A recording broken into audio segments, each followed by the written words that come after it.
আসসালামু আলাইকুম, সবাইকে স্বাগত জানাচ্ছি আমাদের আজকে লাইভ সেশনে।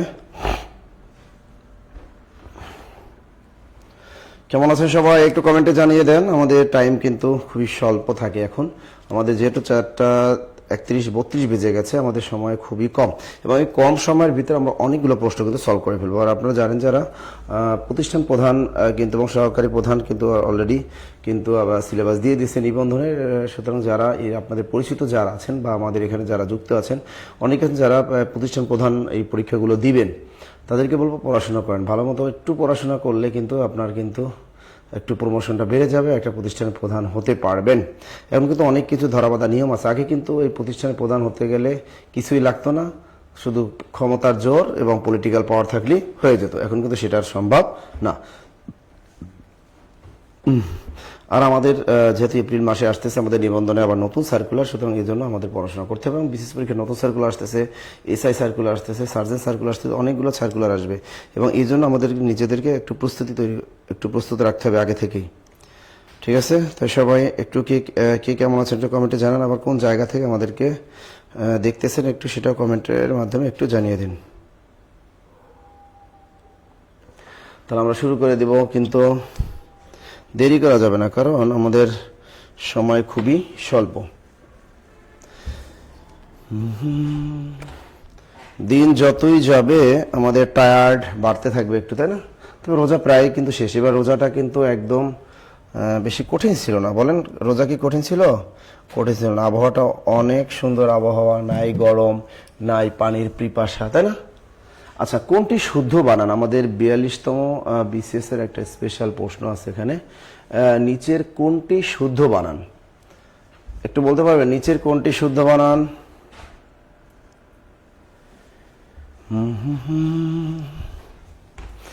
সেরি খাবেন, খাওয়ার পরে একটু পানি খাবেন। হ্যাঁ, আমাকে একটু স্মরণ করিয়ে দিবেন যে স্যার আপনিও একটু পানি খান।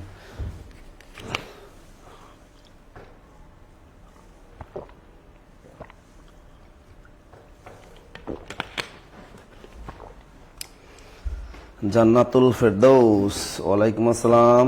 সোনিয়া, ওয়ালাইকুম আসসালাম।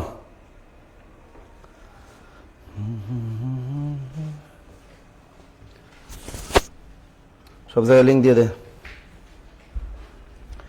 নীল অনুভূতি, তোমার নীল অনুভূতিটা ভালো কিন্তু তোমার কাহিনীটা ঠিক নাই। নীল অনুভূতি তোমার ভালো কিন্তু তোমার কাহিনী ঠিক নেই।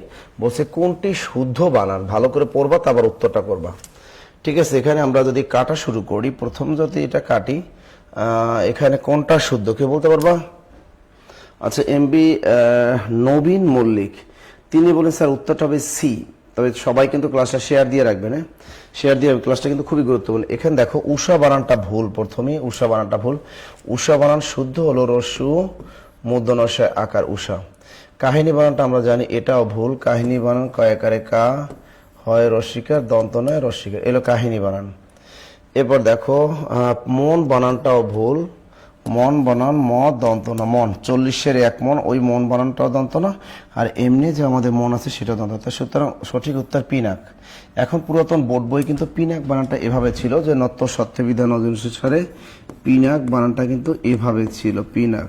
কিন্তু আধুনিক বাংলা অভিধানে এটাকে চেঞ্জ করে এখন তোমার পেনিক উঠাই দিছে, অর্থাৎ পিনাক বানানটা এই দন্তনা হয়ে যাবে। তার সঠিক উত্তর হলো পিনাক।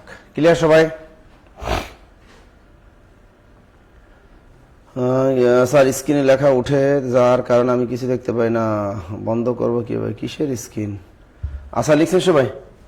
ওকে, তাহলে আমরা এই এমসিকিউটার মাধ্যমে আমরা কিন্তু কতগুলো বানান আমরা শিখতে পারলাম। পরে ওটা আমরা যদি দেখি, একটু দেখি। আচ্ছা, খিলি পান দিয়ে ওষুধ খাবে, এটা আপনারা অনেকেই প্রশ্ন করেন যে স্যার এটা সঠিক উত্তর কি হবে? খিলি পান দিয়ে ওষুধ খাবে, দাগ কোথায়? খিলি পান।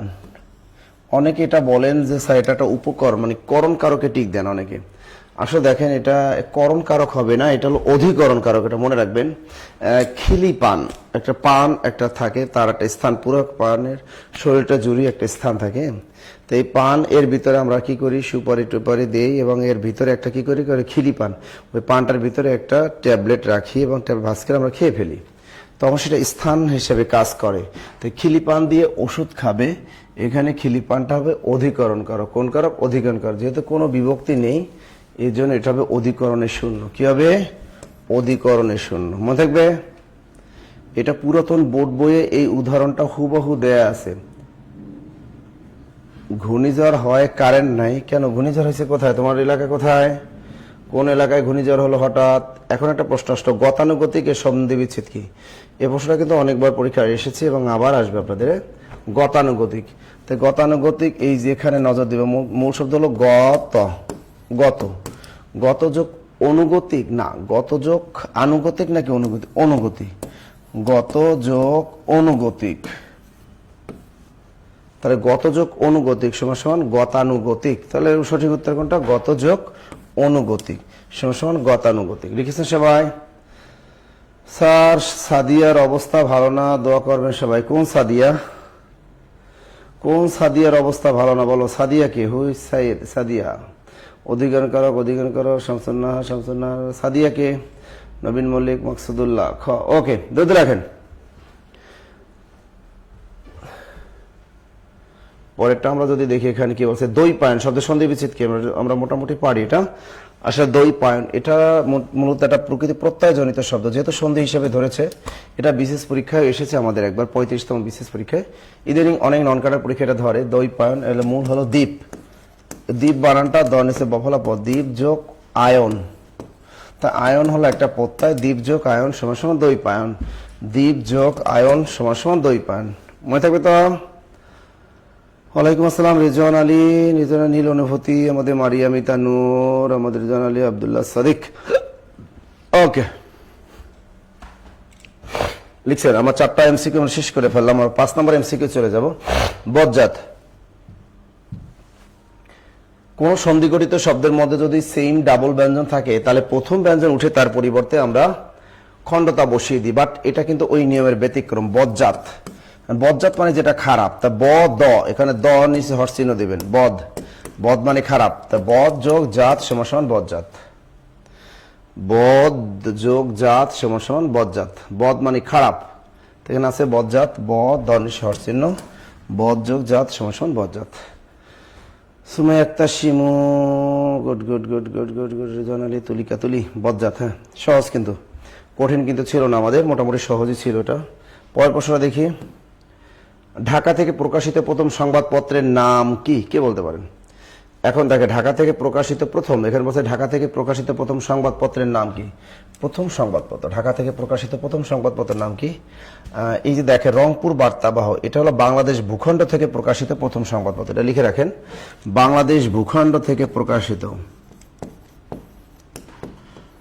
বাংলাদেশ ভূখণ্ড থেকে প্রকাশিত, বাংলাদেশ ভূখণ্ড থেকে প্রকাশিত প্রথম সংবাদপত্র, সেটা হলো রংপুর বার্তাবাহ। এটা হলো 1847 সালে প্রকাশ পায়। দেখছেন? তাহলে রংপুর, এটা হলো বাংলাদেশ ভূখণ্ড থেকে প্রকাশিত প্রথম সংবাদপত্রের নাম রংপুর বার্তাবাহ। আর ক্রান্তি, এই পত্রিকার সম্পাদকের নাম রণেশ দাশগুপ্ত। ক্রান্তি এটাও ঢাকা থেকে প্রকাশ পায়, আর এর সম্পাদকের নাম রণেশ দাশগুপ্ত। রণেশ দাশগুপ্ত, দেখেন। তাহলে রণেশ দাশগুপ্ত এই ক্রান্তি পত্রিকার সম্পাদক, এটা কিন্তু ঢাকা থেকে প্রকাশিত হয়। বঙ্গদূত, এটা সম্পাদকের নাম নীলমণি হালদার। নীলমণি হালদার, লিখে রাখেন, নীলমণি হালদার। তিনিও কিন্তু এই বঙ্গদূত পত্রিকার সম্পাদক। এবার আছে ঢাকা প্রকাশ। হ্যাঁ, এই ঢাকা প্রকাশ হলো ঢাকা থেকে প্রকাশিত প্রথম সংবাদপত্রের নাম, উত্তরটা হবে এই ঢাকা প্রকাশ। কৃষ্ণচন্দ্র মজুমদার, আর এটা কার? লিখে রাখেন, এর সম্পাদক হলো কৃষ্ণচন্দ্র মজুমদার। কৃষ্ণচন্দ্র মজুমদার 1861 সালে এই পত্রিকাটি প্রকাশ পায়। দ্রুত লেখো। তাহলে ঢাকা থেকে প্রকাশিত প্রথম সংবাদপত্রের নাম ঢাকা প্রকাশ, সম্পাদকের নাম কৃষ্ণচন্দ্র মজুমদার, আর বঙ্গদূত পত্রিকার সম্পাদক নীলমণি হালদার, আর ক্রান্তি পত্রিকার সম্পাদক রণেশ দাশগুপ্ত। বাংলাদেশ ভূখণ্ড থেকে প্রকাশিত প্রথম সংবাদপত্রের নাম রংপুর বার্তাবাহ, আর এটি প্রকাশ পায় 1847 সালে। লেখা শেষ? লেখা শেষ হলে ডান লিখবা। লেখা শেষ হলে ডান লিখতে হবে কিন্তু সবাই। পড়াশোনার ভিতরে যদি থাকেন, চাকরি আপনার হবে, আর পড়াশোনার ভিতরে যদি না থাকেন, তাহলে চাকরি আপনার কখনোই ধরা দিবেন আপনার কাছে। এবছর ঈদ দেখবেন যে অনেকের ভালো কাটবে, আর যারা বেকার আছে তাদের কাটবে না। যারা ঠিকমতো পড়াশোনা করেছিলেন, পড়াশোনার টেবিলে যারা ছিলেন, যাদের চাকরি হয়ে গেছে, তারা দেখবেন এবার এলাকায় যাবে একদম মানে কি বলবো, তাদের সম্মান দেখবেন আকাশচুম্বী।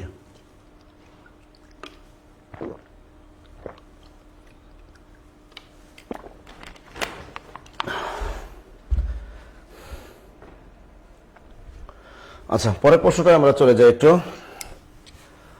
বটতলার উপন্যাস, এটি কার লেখা? চমৎকার একটা প্রশ্ন। বটতলার উপন্যাস, এই উপন্যাসটা কিন্তু বিসিএস পরীক্ষার একটা প্রশ্ন, এবং এটা অনেক নন ক্যাডার পরীক্ষায় কিন্তু আসবে। প্রাইমারি প্রধান শিক্ষক নিয়োগ পরীক্ষায় কিন্তু এটা আসতে পারে যে বটতলার উপন্যাস। এটা বটতলার উপন্যাস নামই কিন্তু একটা উপন্যাস আছে। এই উপন্যাসটা কার? তসলিমা নাসরিন? না, এ হলো দুষ্ট। এটা হলো কিন্তু রাবেয়া খাতুন? না, উনি মুক্তিযুদ্ধ ভিত্তিক অনেক কিছুই লিখেছেন। সেলিনা হোসেন? না, তিনি মুক্তিযুদ্ধ ভিত্তিক রাইটার। উত্তরটা হবে রাজিয়া খান। বটতলার উপন্যাসটিকার রাজিয়া খান। দ্রুত লেখো। জাহেদুল সরকার বাবু, আফরোজা বেগম, জাইমা তাফনুন, জুয়েল রানা, রাজিয়া খাতুন। গুড। তাহলে বটতলার উপন্যাসটি কার লেখা? রাজিয়া খাতুন। বটতলার উপন্যাসটি কার? রাজিয়া খাতুন। পরের প্রশ্ন দেখি। এবছর ঈদে বাড়ি যাবেন কারা কারা? ঢাকা শহরে কারা কারা আছেন? আলালের ঘরে দুলাল, চমৎকার একটা উপন্যাস, বাংলা সাহিত্যের প্রথম উপন্যাস আলালের ঘরে দুলাল। উপন্যাসটি কত সালে প্রকাশ পায়? তা বাংলা সাহিত্যের প্রথম উপন্যাস সেটা হলো আলালের ঘরে দুলাল, আর এটা রচনা করেছেন পেরিচাঁদ মিত্র। রচনা করেছেন কে? পেরিচাঁদ মিত্র। পরীক্ষায় কিন্তু এটাও আসে যে আলালের ঘরে দুলাল, এটা হলো কলকাতার আলালি আঞ্চলিক ভাষায় লেখা, অর্থাৎ আলালি ভাষায় লেখা যেটাকে বলা হয়। এটা হলো বাংলা সাহিত্যের প্রথম উপন্যাস, এটার নাম হলো আলালের ঘরের দুলাল। আর যদি বলে বাংলা সাহিত্যের প্রথম সার্থক উপন্যাস, তাহলে হবে দুর্গেশ নন্দিনী। লিখে রাখেন, বাংলা সাহিত্যের প্রথম সার্থক উপন্যাস হলো দুর্গেশ নন্দিনী। 1865 সালে এই উপন্যাসটা প্রকাশ পায়। আর আলালের ঘরের দুলাল এই উপন্যাসটা প্রকাশ পায় 1858 সালে। 1858 মনে থাকবে। 1858 কোনো কারণে 1858 না থাকলে সেক্ষেত্রে 1857 ঠিক মারবো, তবে 1858। ওকে ওকে। আলালের ঘরের দুলাল উপন্যাসটা 1858 সালে প্রকাশ পায়। পরে কোনটা? ধর্মমঙ্গল কাব্যের শ্রেষ্ঠ কবিকে?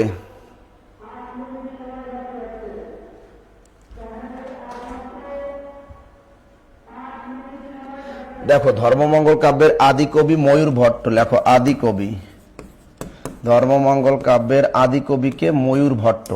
তা ধর্মমঙ্গল কাব্যের আদি কবি ময়ূর ভট্ট। আর ধর্মমঙ্গল কাব্যের শ্রেষ্ঠ কবিকে? উত্তর হবে ঘনরাম চক্রবর্তী। আর ধর্মমঙ্গল কাব্যের অন্যতম কবি হলো রূপরাম চক্রবর্তী। তো পরীক্ষা যদি আসে যে ধর্মমঙ্গল কাব্যের শ্রেষ্ঠ কবিকে, ধর্মমঙ্গল কাব্যের আদি কবি হলো ময়ূর ভট্ট এবং শ্রেষ্ঠ কবি ঘনরাম চক্রবর্তী। দ্রুত রাখো। লেখা শেষ। পরের প্রশ্নে আমরা চলে যাই। আচ্ছা, আমি যে গান গাই তা যৌবনের গান, কোন ধরনের বাক্য? চমৎকার একটা বাক্য আসছে এখানে যে আমি যে গান গাই তা কোন ধরনের? আমি যে গান গাই, এখানে খণ্ড বাক্য এসব তো হবেই না। এখানে বলছে আমি যে গান গাই, আমি যে গান গাই, এই যে আছে তা শর্তমূলক দেয়া আছে। সুতরাং এরকম যদি কোনো কিছু থাকে তাহলে সেটা অবশ্যই জটিল বাক্য হবে। আমি যে গান গাই তা হলো যৌবনের গান। উত্তরটা কি হবে? জটিল বাক্য, জটিল বাক্য। পরের প্রশ্নটা যদি আমরা চলে যাই, এটা কি আছে? আনন্দের মৃত্যু উপন্যাসটি কার লেখা? আনন্দের মৃত্যু উপন্যাসটি কার লেখা? দ্রুত বলেন। আনন্দের মৃত্যু। আর একটা আসে আনন্দের মৃত্যু নেই, আর একটা আসে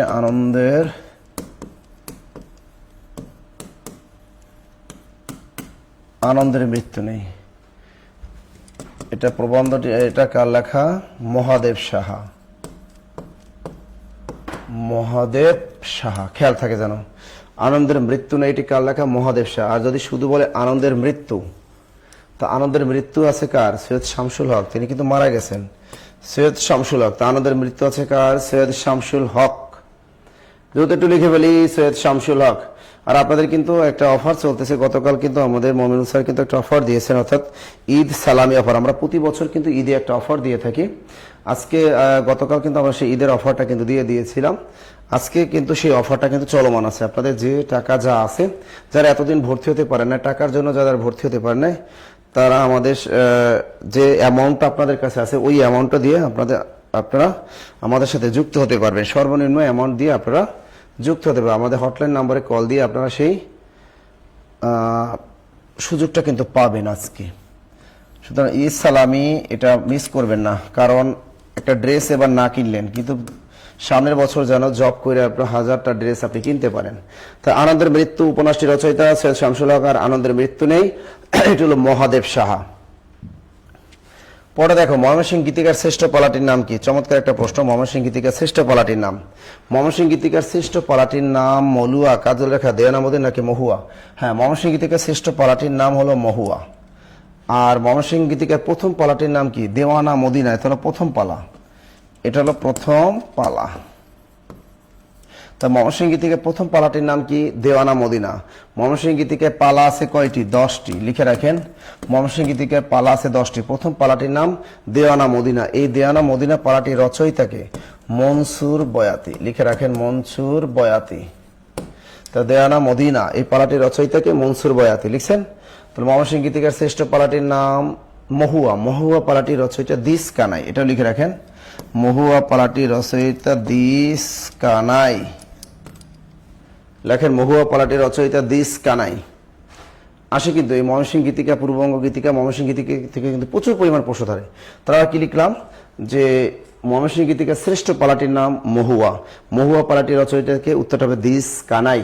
ময়মনসিংহ গীতিকার পালা আছে করে 10টি, ময়মনসিংহ গীতিকার প্রথম পালাটির নাম দেওয়ানা মদিনা, আর এই দেওয়ানা মদিনা পালাটির রচয়িতাকে মনসুর বয়াতি। লেখা শেষ। পরের প্রশ্নটা আমরা চলে যাই একটু।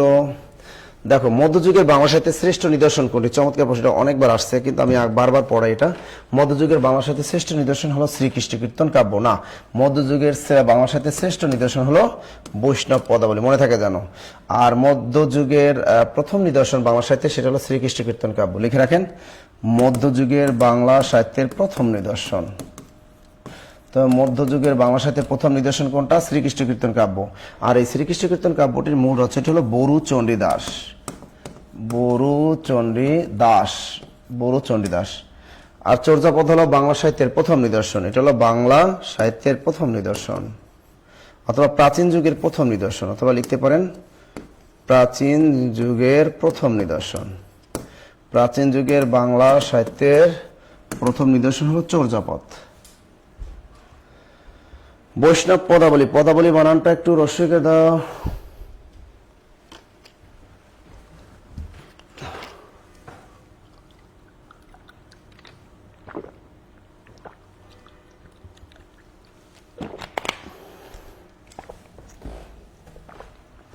মঙ্গল কাব্যের আদি কবিকে? কানাহরি দত্ত। দেখো মঙ্গল কাব্যের আদি কবি, মঙ্গল কাব্যের আদি কবি কানাহরি দত্ত। কানাহরি দত্ত। মঙ্গল কাব্যের শ্রেষ্ঠ কবিকে? মঙ্গল কাব্যের শ্রেষ্ঠ কবি হলো ভারতচন্দ্র রায়গুণাকর। ভারতচন্দ্র রায়গুণাকর। এগুলো কিন্তু আসে পরীক্ষায়। আমরা লিটারেচারটা খুবই কম পারি, যারা বিসিএস পরীক্ষা দিই তারা একটু লিটারেচারটা বেশি পড়ে, কিন্তু অন্যান্য জব পরীক্ষায় লিটারেচার একটু কম পড়েন আপনারা। এটা ঠিক না, কারণ লিটারেচার থেকে কিন্তু পরীক্ষায় প্রশ্ন আসে। চাকরি পেতে গেলে সব কিছুই কিন্তু নজর রাখতে হবে। বাংলাদেশ ব্যাংক অফিসার 2015 সালে একটা প্রশ্ন, বাল শব্দটির অর্থ কি? মেঘ, চুল, পশম, শিশু। আমরা আবার কিন্তু বলি আবাল বৃদ্ধ বনিতা, অর্থাৎ আবার বলি বাল বৃদ্ধ বনিতা। আমরা কিন্তু একটা কথা বলি এরকম, দেখো বাল, এবার বলি বৃদ্ধ, এবার বলি বনিতা, তাই না? এরকম একটা কথা বলি। তাহলে এখানে বাল শব্দটির অর্থ কি? উত্তরটা হলো শিশু। আমাদের বাল শব্দটির অর্থ হলো শিশু। শিশু শিশু শিশু। স্যার সাহিত্য থেকে কতটি প্রশ্ন আসতে পারে? ওরে ভাই, এক একটা চাকরি পরীক্ষায় এক এক রকম নিয়ম। আপনার বিসিএস পরীক্ষায় আসবে মাত্র কয়টা জানেন? বিসিএস পরীক্ষায় আসবে মাত্র 15টা সাহিত্য থেকে। এছাড়া প্রাইমারি বলে, নিবন্ধন বলে, অন্যান্য জব পরীক্ষায় 5 থেকে 8টা পর্যন্ত প্রশ্ন আসতে পারে। 5 থেকে 8টা পর্যন্ত প্রশ্ন আপনার আসতে পারে। ধ্বনি শব্দটির অর্থ কি? ধ্বনি, ধ্বনি, ধ্বনি শব্দের অর্থ কি? ধ্বনি, ধ্বনি শব্দ সম্প্রসারী। ছোট মাছ মিষ্টি এলো না, মিষ্টি এলো হবে না, ছোট মাছও খাওয়া যাবে না, ওটা হবে না।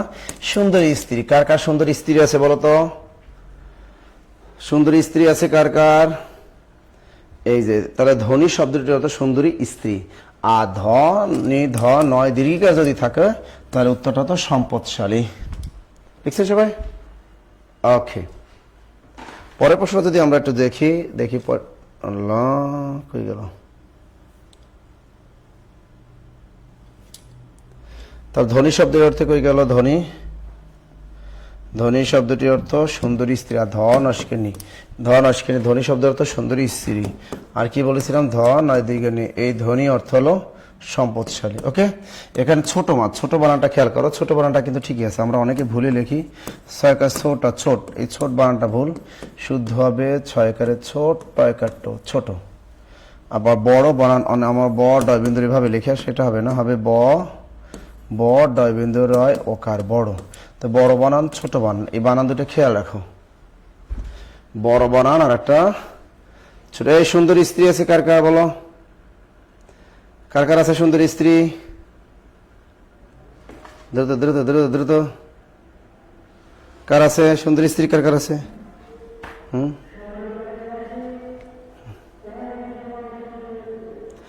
আচ্ছা, ঢাকায় কিন্তু আমাদের সেহরির সময় কিন্তু আমাদের ঢাকাতে শেষ হয়ে গেল, খেয়াল রাখবেন সবাই। আর আপনারা সবাই আমাদের এখানে হটলাইন নাম্বার আছে, নাম্বার দিবেন এখানে। আর ঈদ সালামি অফার, আবার বলে দিই, ঈদ সালামি অফার, এটা আপনারা এতদিন ওয়েট করতেছিলেন যে স্যার ঈদের অফারটা কবে দিবেন। অনেকে টাকা যোগে কিছু কিছু টাকা আপনারা রেখে দিয়েছেন যে স্যার একটা যদি টাকা হয়, অ্যামাউন্ট হয়, তাহলে আমরা কি করব, আমরা আপনাদের কোর্সটা করতে পারবো। কিন্তু এখন দেখেন, যদি সেই অ্যামাউন্টটা যদি খরচ করে ফেলেন তাহলে কিন্তু আপনি পারবেন না। এই জন্য ঈদ সালামি অফার, আপনাদের যে টাকা আছে ওই টাকা দিয়ে আপনারা ভর্তি হতে পারবেন। আমাদের চলমান কোর্স সমূহ একটু লিখে রাখি, চলমান কোর্স, আমাদের চলমান কোর্স সমূহগুলো একটু জেনে রাখেন। যেমন আমার 1 নম্বর হলো 51তম বিসিএস ফাউন্ডেশন, 51তম বিসিএস প্রিলি, এই কোর্সটা কিন্তু আমাদের চলমান কোর্স। এখানে আপনি অফারে ভর্তি হতে পারবেন একদম লেকচার শিট সহ। 2 নম্বরে দেখেন আপনি নিবন্ধন পরীক্ষা, 19তম নিবন্ধন। সামনে যেহেতু আমাদের সার্কুলার, এটার প্রতি একটু গুরুত্ব দেন, যাদের একটু সহজ পরীক্ষা, একটা চাকরি দরকার। 19তম নিবন্ধন প্রিলি, এটা চলমান কোর্স এবং সবগুলোর সাথে লেকচার শিট পেয়ে। 3 নম্বর দেখেন আমাদের 10 থেকে 20তম গ্রেড, 10 থেকে 20তম গ্রেড প্রিলি প্লাস লিখিত, এটা। 4 নম্বর আমাদের চলমান কোর্স হলো primary advance course, primary advanced course, ঠিক আছে। এইগুলো সবই হলো আপনাদের সাধ্যের মধ্যে, যে টাকা আছে ওই টাকা দিয়ে আপনারা অফারে ভর্তি হতে পারবেন। দেখেন এখানে সব বই রেডি, সিলেবাস দিলেই পাবেন। হটলাইন নাম্বার 0190151 আর সবাই গুগল ফর্মটা পূরণ করতে হবে, 090519501, এরকম 02030405। মনে থাকবে স্যার ভর্তি আছে তাদেরকে সেলামি দিবে। হ্যাঁ, যারা ভর্তি আছেন তারা সবাই 5 টাকা করে পাবেন, চিনতে নেন। মনে থাকবে জামাইয়ের কথা জিজ্ঞেস করেন স্যার, ওরে বাবারে, মানে জামাইয়ের কথা জিজ্ঞেস করে, যাদের সুন্দরী বউ আছে কারকা তারা বলতেছে, কিন্তু সুন্দরী তো আর জামাই হয় না। ছেলেদের ক্ষেত্রে কিন্তু সুন্দরী শব্দটা ব্যবহার করা যায় না, ছেলেদের ক্ষেত্রে ব্যবহার করতে হবে সুন্দর জামাই। তাই কার কার সুন্দর জামাই আছে, কার কার একটু এটা বলতে হবে, কারণ একটা সুন্দর একজন হাজবেন্ড পাওয়া একটা ভাগ্যের ব্যাপার। মনে থাকবে ঈদ সালামি ভর্তি, এখানে ভর্তির টাকা আপনি কল করলে অফার পাবেন, কল করলে অফার পাবেন, সর্বনিম্ন রেটে আপনি অফার পাবেন, সর্বনিম্ন রেটেই আপনি অফারটা পাবেন। আপনি আমাদের হটলাইন নাম্বারগুলোতে কল দিলেই অফারটা পাবেন। মনে থাকে যেন।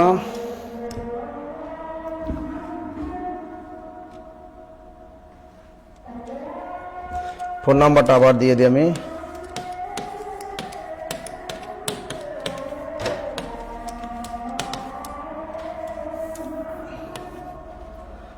0905195010203। আজকে সারাদিন চলবে এই অফারটা, আজ সারাদিন অফার চলবে আপনার ঈদ সালামি অফার। ওকে, আর সবাই গুগল ফর্মটা পূরণ করে রাখবেন, গুগল ফর্মটা দিয়ে দিয়েছে, গুগল ফর্মটা সবাই একটু পূরণ করে রাখবেন। যদি অফার পেতে হয় ওই গুগল ফর্মটা পূরণ করে রাখবেন এবং বলবেন যে আমি ফজরে ক্লাস করেছি, সুতরাং আমাকে ঈদ সালামি অফারটা দেয়া হোক। গুগল ফর্মটা সবাই একটু পূরণ করে রাখেন।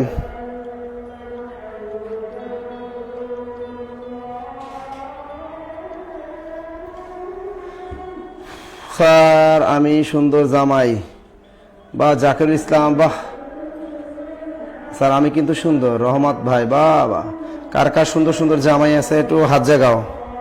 সুন্দর জামাই বলতে সুন্দর চেহারা না, কিন্তু সুন্দর জামাই বলতে তার ক্যারেক্টার ভালো, তার ক্যারেক্টার ভালো, এরকম জামাই বলতে হবে। সুন্দর চেহারা না কিন্তু। ফুল মিয়া, হায় হায় হায়। আচ্ছা সবাই একটু গুগল ফর্মটা পূরণ করে দিই, আমরা গুগল ফর্মটা পূরণ করে রাখি, তাহলে কিন্তু ঈদ সালামি অফারটা পাবেন, আদারওয়াইজ কিন্তু পাবেন না।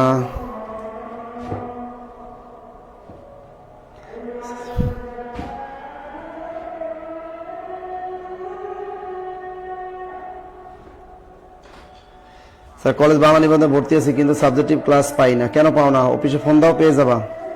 আচ্ছা আর কোন প্রশ্ন? আচ্ছা আবার বলেন কি অফার? শোনেন, নিবন্ধন কোর্সে মানে আমাদের নিবন্ধন সকল কোর্সে অফার চলছে আজকে সারাদিন। আপনি আমাদের হটলাইন নাম্বারে কল দিবেন, কল দিলে ঈদ সালামি অফারটা পেয়ে যাবেন। আপনি বলবেন যে আমি ফজর হবে না কাজা ক্লাসটা করেছি, সেখানে স্যার বলেছে যে সেখানে আজকে ঈদ সালামি অফারটা দিতে। আপনি ঈদ সালামি অফারটা সর্বনিম্ন রেট, অর্থাৎ যেটা আমাদের এরপর নিচে আর যাওয়া কোনো অবস্থাতেই সম্ভব না, ওই রেটটাই আপনি আজকে ভর্তি হতে পারবেন। মনে থাকবে এখানে কোনো টাকার অ্যামাউন্ট নয়, আপনার যে টাকা আছে ওই টাকা দিয়ে ভর্তি হতে পারবেন। আপনার কাছে যে অ্যামাউন্ট আছে ওই অ্যামাউন্ট দিয়ে ভর্তি হতে পারবেন। কোনবার রংপুর কি স্যার, কোনবার রংপুরে আসা হয়েছে আপনার? কোনবার? রংপুর তো অল টাইম যায়, ঈদের পরে আবার যাবো, ঈদের পরে আবার রংপুরে যাবো। রংপুর যাবো না কেন? রংপুরে তো আমাদের শাখা আছে, অবশ্যই আমরা রংপুরে যাবো। ওকে, আমাদের যেহেতু নামাজের টাইম হয়ে গেছে, আমরা আর এখন আর থাকবো না। স্যার স্কুল পর্যায়ে 2 ক্লাস আলাদা হবে? হ্যাঁ অবশ্যই আলাদা, সবকিছুই আলাদা, সবকিছুই আলাদা। তাহলে নাম্বারটা রেখে মানে এখানে 01901519501, আপনার কাছে যে টাকাটা আছে ওই টাকা দিয়ে এন্ট্রি করে আজকে আপনি সারাদিন আমাদের জব মেডিসিনে ভর্তি হতে পারবেন, যে কোনো কোর্সে। আপনার কাছে যে টাকাটা আছে ওই টাকাটা দিয়েই আপনি আমাদের যে কোনো কোর্সে ভর্তির সুযোগ পাবেন আজকে সারাদিন। সকাল 8টা থেকে শুরু হবে, কিন্তু সকাল 8টা থেকে শুরু হবে। ওকে, আর একটা গুগল ফর্ম দেওয়া আছে, অবশ্যই আপনি এই গুগল ফর্মটা পূরণ করে দিবেন। যে গুগল ফর্মটা দেওয়া আছে এটা অবশ্যই আপনি পূরণ করে দিবেন। মনে থাকবে। ওকে, ভালো থাকবেন, সুস্থ থাকবেন, দেখা হবে আজকে আপনাদের সাথে। তাহলে আচ্ছা, আল্লাহ হাফেজ।